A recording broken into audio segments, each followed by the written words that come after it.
High বন্ধুরা, সবাই কেমন আছেন? আশা করি সবাই ভালো আছেন। আজকে রান্না করছি মুরগির মাংস, তাই পুরো ভিডিওটা দেখতে থাকো। ভিডিওটা কিন্তু কেটে কেটে লাগিয়েছি, কেননা ভিডিওটা অনেক বড় হয়ে যায় তো তাই। মশলাটা কত সুন্দর কালার এসছে দেখো। মাংসটা দিয়ে দিলাম। মাংসটা এবার ভালোভাবে কষে নেব।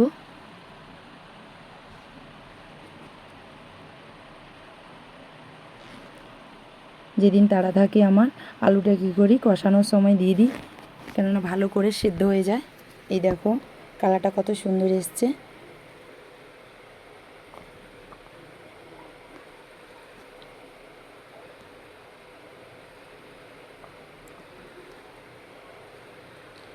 কষানো প্রায় কমপ্লিট হয়ে গেছে। এরপর দিয়ে দেবো জল।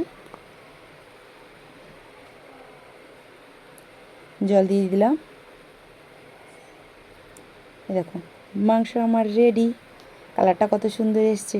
বলবি সবাই কমেন্ট করে। সবাই ভালো থাকবেন, সুস্থ থাকবেন।